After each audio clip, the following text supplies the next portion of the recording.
I'm Cheryl Ball, and I am at Illinois State University, and I should have taken my cough drop out. Sorry. And I'm the editor of Kairos, a journal of rhetoric, technology, and pedagogy. Kairos received a $50,000 NEH Digital Humanities Startup Grant last August. They have level 1 and level 2. Level 1 is highly experimental and sort of to build prototypes. Level 2 is to sort of flesh out those prototypes, and it goes up to $25,000 for level 1, 3 pages of narrative, and up to $50,000 for level 2 with 5 or 8 page narrative. I can't remember it. 5 page. And so I want to talk about 5 sort of big picture issues with getting this grant. Timing, the topic, the specific grant itself, collaborators, which touches on some issues that the other speakers have talked on, as well as a couple of takeaways from this particular, working on this particular grant. I hear from a lot of people who are interested in grants that, you know, if only we had all this money, we could do something. And yes, that's true in a lot of cases, but the idea has to be sound first. Going after a grant for the sake of getting some money is only going to make your life a little miserable because it takes a lot of time to administer a grant. Way more time than I was ever expecting it would. And as the PI of the grant, I have 3 collaborators. In this particular case, the grant is in my name, and that was for administrative purposes, because I'm collaborating with 2 colleagues at 2 different institutions who, under the way that their research and sponsored programs office works, couldn't be co-PIs with me. So they couldn't be co-principal investigators. They had to be consultants instead. And the 3rd person is a programmer, who's also listed as a consultant. So even though the grant is in my name, this is a grant really specifically for Kairos, for the journal. And what we're doing is building a content management system. Well, we're building plugins to an existing content management system to make this CMS work for the kinds of multimedia content that we publish. And I'll mention that, I'll expand on that in a minute. The 2 primary collaborators that I'm working with are at 2 other institutions out of state. Both of them are pre-tenure. I applied for this grant the same fall that I went up for tenure, the March during my tenure year. And I could not have done it any earlier because of the time commitment to write the grant and to administer the grant after I received it was way too much work to do pre-tenure, and it would not have counted really at all in my department. And my department has pretty capacious tenure guidelines. So that's definitely something to consider because I haven't published a single peer-reviewed article since I submitted the grant application. So if you're a junior faculty member or a graduate student, that's definitely something to consider. Moreover, when you're thinking about the timing of what kind of grant you want to write, it goes back to the issue of what grants are out there, what funding opportunities are out there that match your project. Kairos, for about 5 years, has wanted to build a content management system for its content and for its editorial process, and we were going to do it from scratch. 5 years ago, the Digital Humanities Startup Grants didn't exist, or they were just, maybe I think 4 years ago, coming into existence. So we had to we were going to build this system out of blood, sweat, and tears, and then we lucked out in that having these DH grants come around ended up being a good timing and a good intellectual match to the kinds of work that we wanted to do. Now, as that relates to the topic of the grant itself, in proposing this project to NEH, we didn't use the word rhetoric at all. I had been lucky enough, I had previously applied to one of their summer fellowships that they have to work on the editing of this digital book collection that I have currently in progress. And the reviews that I got back were, why would we ever fund somebody editing a collection? Even though it was this sort of cutting edge, the first multimedia edited collection in the field, you know, blah, blah, blah. They didn't care, because it wasn't a monograph, it wasn't individual research, that sort of thing. But applying for that fellowship did two things. It got me on their list, so then they knew who I was. And I went to a conference where I knew that the program officers were going to be, and I introduced myself, and they were like, oh yeah, we kind of remember, we heard through the grapevine that you had applied for this other thing, and I told them what we were working on with Kairos, and they said, oh, that sounds pretty interesting. So all of a sudden the program officers for the Office of Digital Humanities had a face to a name. And that was instrumental in me being asked to serve on a review panel for the same grant that I wanted to apply for. Really, that was the game changer, because they invited me, I went and served on this panel, I read 25 applications, there was like several different panels and several different specializations, and that's when I realized who my audience was. And it was certainly no other Red Comp scholars. There was a musicologist, a historian, ancient literature person, I don't even remember what they do, and a librarian, and me, reading these applications, most of which were about the digitization of literature and using Web 2.0. And it's kind of funny to see digital humanities people talk about Web 2.0, but that's for a different talk. So I realized sitting around the table that what I was reading for and what I was valuing, if I had written a proposal, was not at all what these other readers were looking for.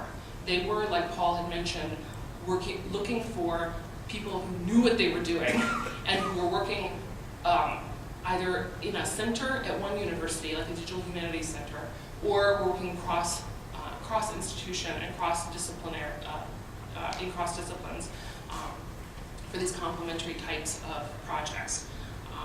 And that sort of confirmed for us the fact that we couldn't write this grant from Kairos, right? Like Kairos couldn't be the institution that submitted this grant. It had to come from an individual researcher talking about how we're going to build this content management system, and here's the kind of journal that we're talking about building it for, but there's these other journals too, and this is how it's going to affect the bigger picture of scholarly publishing in the humanities writ large. Not just rhetoric and composition, not just Kairos, certainly, not just digital humanities, but online scholarly publishing, which, if you know anything about digital scholarship, is kind of a serious hot button issue right now.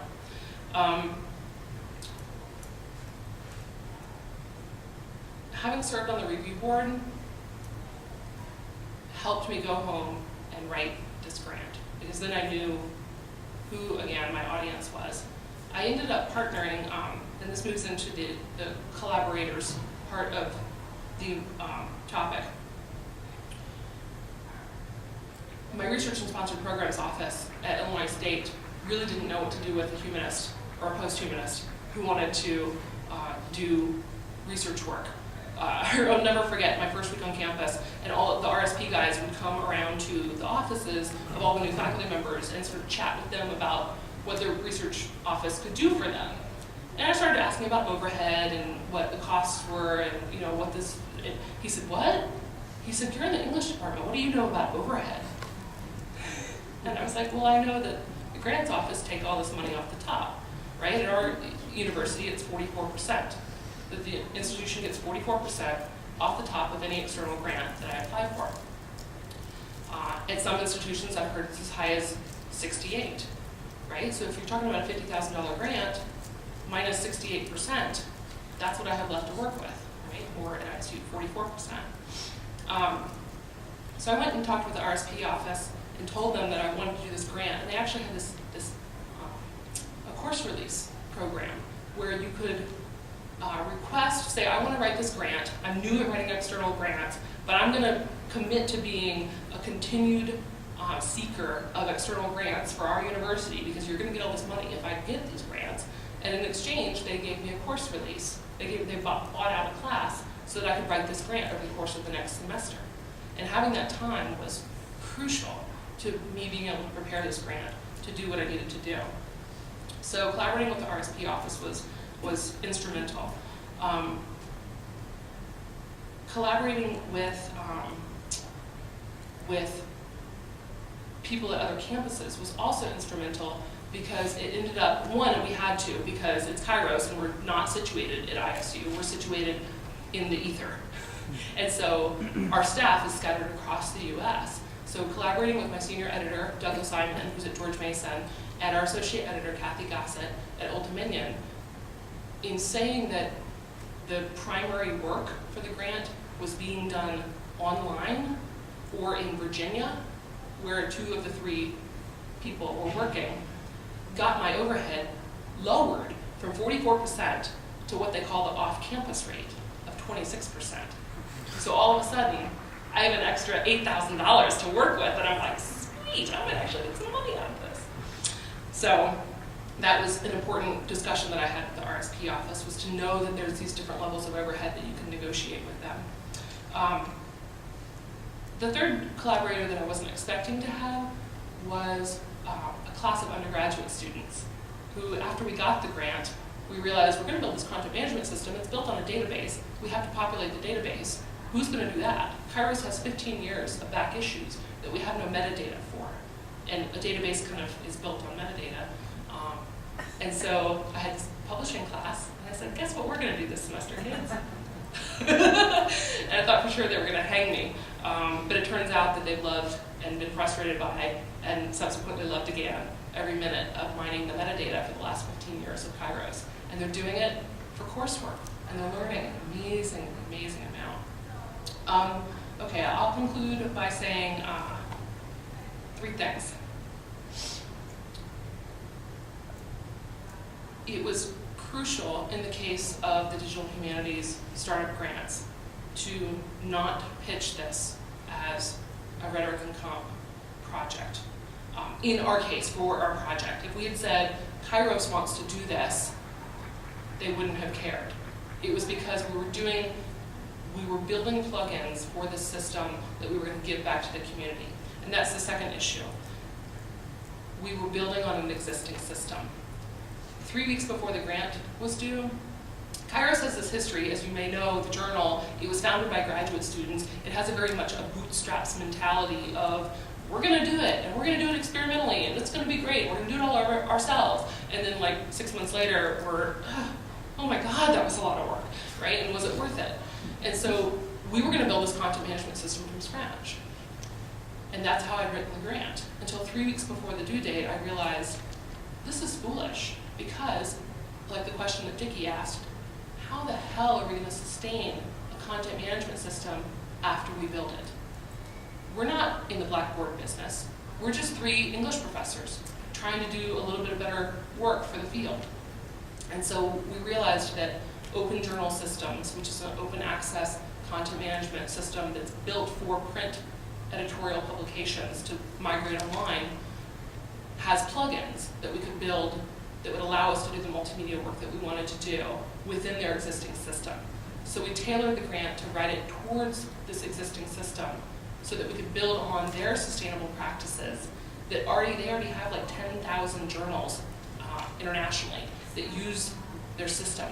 And so they could use our plugins and just hook right into it. So expanding our base and expanding the sustainability of the grant was a key factor in our receiving the grant. And the final thing was, again, the program officers knew us. And I didn't realize how important that factor was.